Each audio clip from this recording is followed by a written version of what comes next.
June 23వ తారీఖున TSPSC group 1కి సంబంధించినటువంటి ఆన్సర్ రైటింగ్ వర్క్షాప్ ఒకటి నిర్వహిస్తున్నాం. మార్నింగ్ 10 నుంచి ఈవినింగ్ 5 వరకు అన్ని రకాల సబ్జెక్టుల మీద ఈ వర్క్షాప్ ఉంటుంది. పాలిటీ, ఎకానమీ, హిస్టరీ, జాగ్రఫీ, అలాగే తెలంగాణ మూమెంట్, తెలంగాణ హిస్టరీ, ఈ అంశాలన్నిటి మీద ఆన్సర్ రైటింగ్ ప్రాక్టీస్కి సంబంధించినటువంటి సబ్జెక్ట్ ఎక్స్పర్ట్స్ వచ్చి మీకు టిప్స్ చెప్తారు. దీనికి అటెండ్ అవ్వాలంటే ఈ క్రింద ఉన్నటువంటి లింక్ని క్లిక్ చేసి రిజిస్ట్రేషన్ చేసుకోవచ్చు. Hello sir, present TSPSC group 1 test సిరీస్కి సంబంధించి చాలామందికి చాలా డౌట్స్ ఉన్నాయి. వాటిని మనం చాలా స్పష్టంగా వివరించాలి. రెసిడెన్షియల్ మెంటర్షిప్ ప్రోగ్రామ్ 4AM అని పెట్టాం. ఈ 4AMలో 4 to 7 మ్యారథాన్ అనేది నిర్వహిస్తున్నాం. ఇవి డైలీ ఫ్రీ ప్రాక్టీస్ క్వశ్చన్స్ ఉంటున్నాయి. తర్వాత full length sectional grand test and grand test ఉండబోతుంది. అంటే సెక్షనల్ గ్రాండ్ టెస్ట్ అంటే ఒక సెక్షన్ మీద గ్రాండ్ టెస్ట్ ఉంటుంది అండ్ అన్ని సెక్షన్స్ మీద కలిపి ఒక పేపర్ మీద ఫుల్ లెంత్ గ్రాండ్ టెస్ట్ ఉంటుంది. ఫైనల్గా ఫుల్ లెంత్ గ్రాండ్ టెస్ట్ ఉంటుంది. ఇది ఒక 100 days ప్లాన్గా డివైడ్ చేసి ఇస్తున్నాం. October 21 మెయిన్స్ జరగబోతుందని స్పష్టంగా డేట్ మనకి ఇవ్వడం జరిగింది. ఎట్టి పరిస్థితుల్లో మన శంషాబాద్ క్యాంపస్లో నుంచి మాత్రమే, ఎక్స్క్లూడింగ్ అదర్ బ్రాంచెస్, ఢిల్లీని, ఇక్కడ ఉన్నటువంటి అశోక్ నగర్ని పక్కన పెట్టి, ఈ ఆర్టీసీ క్రాస్ రోడ్ బ్రాంచెస్ ఇవన్నీ పక్కన పెట్టి ఓన్లీ శంషాబాద్ కేంద్రంగానే మనం రెసిడెన్షియల్ క్యాంపస్ కేంద్రంగా 100 మందిని గ్రూప్ 1 ఆఫీసర్స్గా తయారు చేయాలనేది లక్ష్యంగా పెట్టుకున్నాం. ఈ లక్ష్యాన్ని మనం నెరవేర్చడానికి, ఈ ప్రోగ్రామ్ని తీసుకురావడానికి ఉన్నటువంటి ఉద్దేశ్యం ఏంటి, నేపథ్యం ఏంటి, దీనికి ఉన్నటువంటి విజన్ ఏంటి? ఇప్పుడు ఇలాంటి మనం లక్ష్యాలు పెట్టుకున్నప్పుడు చాలామంది విక్రిస్తారు, అవహేళన చేస్తారు, ఇటువంటివన్నీ జరుగుతుంటాయి. కానీ అది సాధించిన తర్వాత మళ్ళీ పొగడ్డం మొదలు పెడతారు. సో దీని పర్పసే ఆబ్జెక్ట్ ఓరియంటెడ్గా, గోల్ ఓరియంటెడ్గా తీసుకెళ్ళేటటువంటి పద్ధతి. సో ప్రతిరోజు ఎవరైతే 4 గంటలకి నిద్రలేసి ప్రిపరేషన్ మొదలు పెడతారో, ఈ 120 రోజుల్లో ఈ స్థాయిలో ప్రిపేర్ అయితేనే స్టూడెంట్ సక్సెస్ కాగలుగుతాడు. అంటే కొంతమంది అంటారు, మళ్ళీ ఈ 4 గంటలకే స్టార్ట్ చేయాలంటే ప్రిపరేషను 3 గంటలకే నిద్ర లేవాలి, మరి 3 గంటలకే నిద్ర లేస్తే నిద్ర సరిపోతుందా, ఇలాంటి కబుర్లన్నీ చెప్పేవాళ్ళు కూడా ఉంటారు. సో కబుర్లు చెప్పేవాళ్ళు చెప్తూనే మిగిలిపోతారు. బట్ ఎవరైతే ఈ లక్ష్యాన్ని సాధించడానికి ముందుకు వస్తారో వాళ్ళు ముందుకెళ్తారు. కాబట్టి ఈ 100 పోస్టులు కనీసం 21st century నుంచి ఈ గ్రూప్ 1 ద్వారా మన శంషాబాద్ క్యాంపస్ నుంచి సాధింపచేయడం దీని ప్రధాన లక్ష్యం. ఎప్పుడైతే ప్రతిరోజు 4 గంటలకి ఉదయాన్నే నిద్రలేసి ప్రతిరోజు కనీసం ఒక 4-5 క్వశ్చన్లు ఆన్సర్ రైటింగ్ ప్రాక్టీస్ చేసి మళ్ళీ వాటిని ఒకసారి చదువుకుని మళ్ళీ వాటిని రీరైటింగ్ చేసినప్పుడు స్టూడెంట్కి దాని మీద పూర్తి కాన్ఫిడెన్స్ వస్తుంది, తప్పులు చేసే అవకాశం తప్పుతుంది. కాబట్టి ఆ రకమైనటువంటి ప్రాక్టీస్ ద్వారా ఇప్పుడు లక్ష్యం అంతా కూడా కనీసం 750 ప్రశ్నలకి ఆన్సర్లు మీతోటి రాయించడం, ఈ ఉద్దేశంతో ఈ ప్రోగ్రామ్ చేస్తాం. సార్, ఇప్పుడు మనము జీవితకాలంలో దాదాపు 1/4 టైం ఎక్స్ట్రా జీవించడానికి ఈ 4AM హెల్ప్ అవుతుంది. అంటే దాదాపు రోజుకి 6 గంటల అదనపు సమయం దొరుకుతుంది. రోజుకి 6 గంటల అదనపు సమయం అంటే దాదాపు ఒక పావు జీవితం అదనంగా దొరికినట్టు. అంటే మనిషి 75 సంవత్సరాలు జీవించినా సరే ఈ 4AM అనేది వాళ్ళు నిత్య జీవితంలో సహజంగా భాగం చేసేసుకుంటే, ఇప్పుడు మనం 4కి లేచి నేను స్టూడెంట్స్తో వెళ్ళి అక్కడ వాళ్ళందరూ లేచి ఉండడం ఆ టైంకి I felt very happy sir. నేను నిద్ర లేపక ముందే వాళ్ళు లేచి ఉన్నారు అక్కడ పర్ఫెక్ట్గా. అంటే వాళ్ళు చదవడము, స్టార్ట్ చేయడము, రాయడం ఇదంతా జరుగుతున్నప్పుడు solid 6 hours of productive hours, even వాళ్ళకి బ్రేక్ఫాస్ట్కి ముందు 4 hours, బ్రేక్ఫాస్ట్ తర్వాత ఇంకో 4 hours పర్ఫెక్ట్గా దొరుకుతుంది. అంటే మళ్ళీ వాళ్ళ కాలకృత్యాలు తీర్చుకోవడము, బ్రేక్ఫాస్ట్ చేయడం, ఇవి కూడా జరుగుతున్నాయి. చాలా ప్లెజెంట్గా జరుగుతుంది. అంటే ఒక జీవితంలో దాదాపు ఒక పావు జీవితం అదనంగా దొరకడం అంటే మనిషి 75 సంవత్సరాలు జీవిస్తే 100 సంవత్సరాల జీవితం గడిపినట్టు. ఇది అక్కడ దొరుకుతున్న గొప్ప విషయం. దానికి ఫౌండేషన్ ఈ 4AM అనేది వస్తే వాళ్ళు వాళ్ళ నెక్స్ట్ తరానికి దీన్ని అనువర్తించవచ్చు. దాంతో వాళ్ళ లైఫ్ ఇంకా ఫ్రూట్ఫుల్గా ఉంటుంది.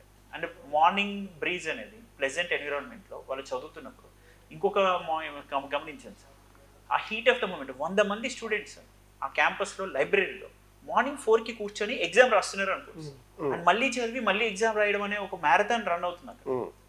ఆ 4AM మ్యారథాన్ అనేది 100 మంది స్టూడెంట్స్ ఒక లైబ్రరీలో కూర్చొని చదువుతున్నప్పుడు ఆ హీట్ ఆఫ్ ద మూమెంట్ ఎలా ఉంటుంది సార్ నెక్స్ట్ 100 days? న్యాచురల్లీ ఆ ఇన్స్పిరేషన్, ఆ మోటివేషన్ 10 టైమ్స్ ఎక్కువ ఉంటుంది. అదే జనరల్గా మనలాగా బాగా పిచ్చోళ్ళు తక్కువ మంది. ఇలాంటి ఇలా 4కి లేచి స్టూడెంట్స్తో కూర్చొని ఇంత పిచ్చిగా ఆరాటపడే వాళ్ళు తక్కువ ఉంటారు. కాబట్టి మీ పోరాటానికి మాకున్న ఈ పిచ్చి ఆరాటానికి తోడైతే టైంకి క్వశ్చన్స్ ఆన్సర్స్ అప్లోడ్ అవుతున్నాయి. మీరు చదవాలి, రాయాలి, మళ్ళీ చదవాలి అనే ఇంటెన్షన్ వస్తుంది. ఇంకొకటి ఇందులో ఉన్న most effective aspect here is not only model answer sir. ఈరోజు మీరు మన టెలిగ్రామ్ ఛానల్లో అప్లోడ్ చేసిన మోడల్ ఆన్సర్స్ చూడండి. అందులో మోడల్ ఆన్సర్స్కి ముందు ఒక 10 pages rapid quick revision material ఇచ్చాం. అంటే 10 పేజెస్ ఆ యూనిట్కి సంబంధించిన క్విక్ రివిజన్ మెటీరియల్ ఉంది. అంటే క్వశ్చన్స్ వాళ్ళు అటెంప్ట్ చేశారు 4 to 5. ఆ 5 o'clockకి వాళ్ళకి పోస్ట్ చేసిన ఆన్సర్ కాపీకి క్విక్ రివిజన్ మెటీరియల్ ఒకటి కంపైల్డ్, అంటే చాలా సమాచారాన్ని సంగ్రహించి చాలా క్లుప్తంగా ఇచ్చినటువంటి సమాచారం ఒక 10 పేజీలు ఉంది. ఈ 10 పేజీలో ఒక షార్ట్ నోట్స్ అన్నమాట. అంటే వాళ్ళకి నోట్ మేకింగ్ ఎఫర్ట్ కూడా తగ్గిపోయింది. అంటే నోట్స్ మేకింగ్ మనమే ఇస్తున్నాం, structured questions and model answers మనమే ఇస్తున్నాం. సిలబస్లో ప్రతి టాపిక్ మీద యూనిట్కి మనకి 10 క్వశ్చన్లు టార్గెట్ పెట్టుకున్నాం.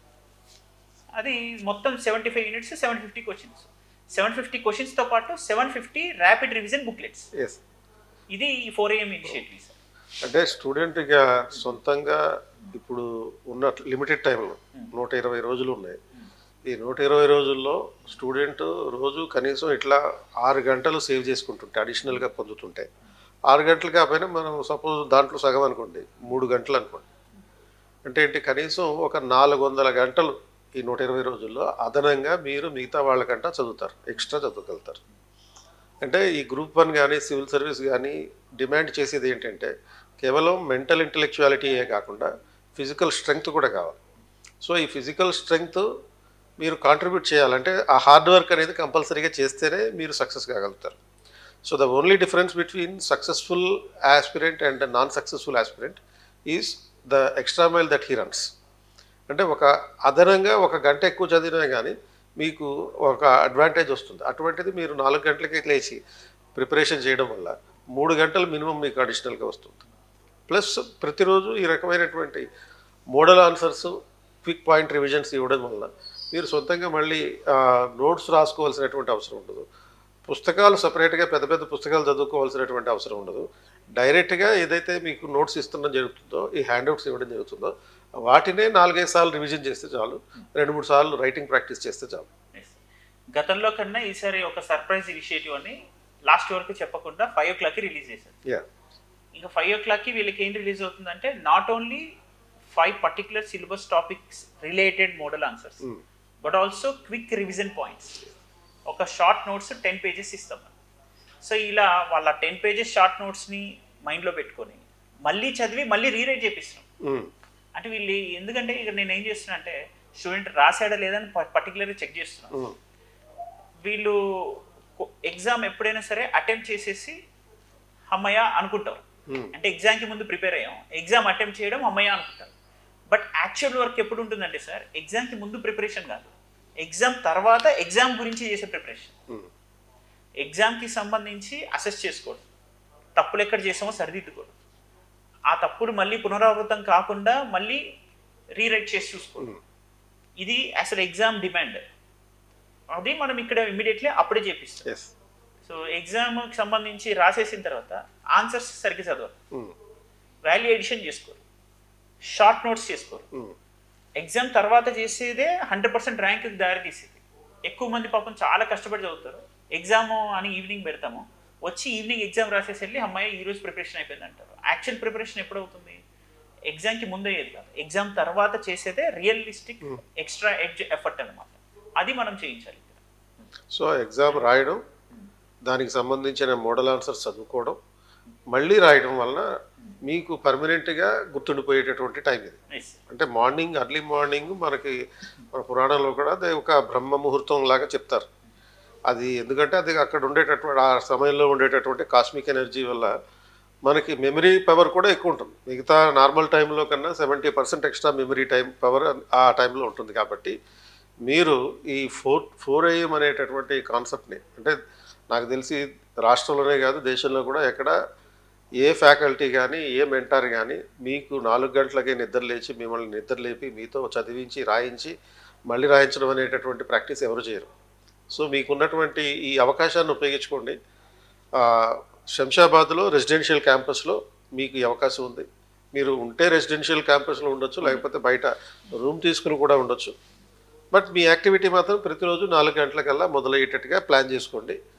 అండ్ గ్రూప్ 1లో డిప్యూటీ కలెక్టర్ సాధించేటటువంటి ప్రయత్నం చేయండి.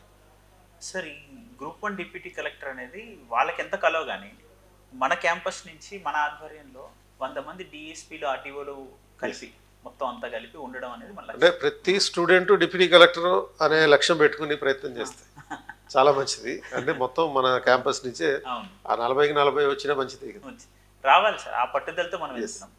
దీన్ని ఎలా తీసుకెళ్తున్నాం అంటే దీనికి సంబంధించిన చిన్న చిన్న డౌట్స్ ఉన్నాయి, అవి క్లారిఫికేషన్ ఇద్దామని సార్. సార్ ఇప్పుడు ఈ 4 to 7 మ్యారథాన్ అనేది చేసినప్పుడు వాళ్ళకి 4 to 7 కూడా సరిపోదు. ఎందుకంటే ఆ మోడల్ ఆన్సర్తో మనం క్విక్ రివిజన్ పాయింట్స్ కూడా ఇస్తున్నాం. అవన్నీ మళ్ళీ చదువుకొని గుర్తుపెట్టుకొని మళ్ళీ చూడకుండా రాయడానికి వాళ్ళకి 8 వరకు కూడా ఎక్స్టెండ్ అవుతుంది. ఆ తర్వాత వాళ్ళు కొంత ఫిజికల్ ఎక్సర్సైజ్కి వెళ్ళి బ్రేక్ఫాస్ట్ చేసి ఇలా రావడం జరుగుతుంది.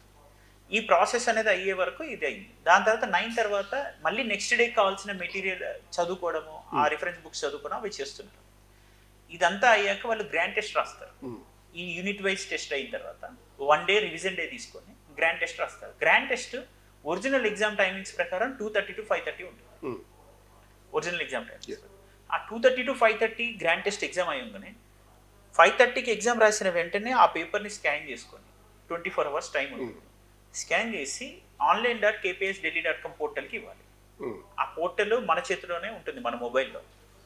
వాళ్ళు అప్లోడ్ చేసిన వెంటనే మనకి ఇక్కడ నోటిఫికేషన్స్ వస్తుంటాయి. సో మధ్యలో ఆ పేపర్ కలెక్ట్ చేసుకోవడం, వాళ్ళు రిజిస్టర్లో రాయించుకోలేకపోవడం, ఆ పేపర్ ఎక్కడో మిస్ అవ్వడం, ఆ పేపర్ మనం కలెక్ట్ చేసుకున్న తర్వాత ఆ బండిల్స్ అక్కడ పేరుకోవడం, నేను ఫిజికల్గా వెళ్ళి వాటన్నిటిని కలెక్ట్ చేసి ఆ పేపర్స్ని ఫ్యాకల్టీస్కి మెంటర్స్కి డిస్ట్రిబ్యూట్ చేసుకొని మళ్ళీ తిరిగి కలెక్ట్ చేసుకొని స్టూడెంట్స్కి అందించేలాగా చేయడం.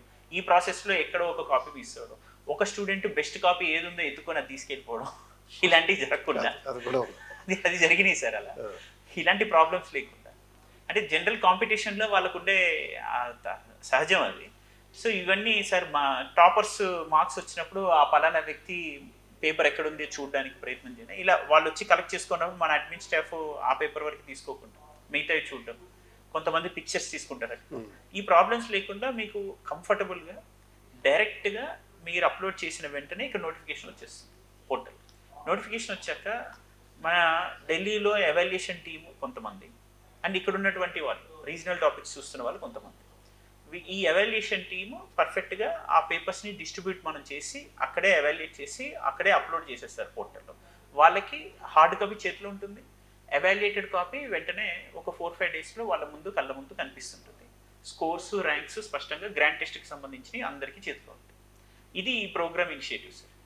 ఈ ఫిజికల్ బర్డెన్ తగ్గించి ఆటోమైజేషన్ అనేది చేస్తున్నాం. అనలిటిక్స్ ఈజీగా ఉంటాయి. ఒక kind of score card and A type of analytics వచ్చేస్తాయి, ఎంత ర్యాంక్స్ మార్క్స్ ఏంటి అనేది స్పష్టంగా తెలిసిపోతుంది. ఇది మనం తీసుకెళ్తున్న ఓరియంటేషన్స్.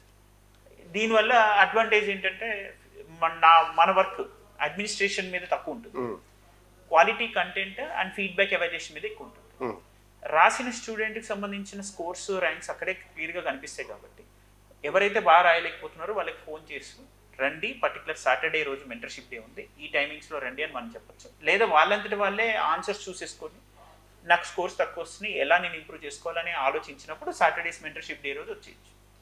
రెసిడెన్షియల్ క్యాంపస్లో అయితే అక్కడే నేను అవైలబుల్గా ఉంటాను. మార్నింగ్ 7 to 8 అక్కడే ఉంటాను, 9 వరకు ఉంటాను. కాబట్టి రెసిడెన్షియల్ క్యాంపస్ స్టూడెంట్స్ వాళ్ళ కాపీస్ ఎవాల్యుయేట్ అయిపోయి పోర్టల్ అప్లోడ్ అయిన తర్వాత ఆన్సర్స్ చెక్ చేసుకొని స్కోర్స్ చెక్ చేసుకొని అక్కడే వచ్చి మనతో ఇంటరాక్ట్ అవ్వాలి. డే స్కాలర్ ప్రోగ్రామ్ అనేది మనం సపరేట్గా ఇంకొక స్పెసిఫిక్గా మనం వివరిస్తే బాగుంటుందని నాకు అనిపిస్తుంది.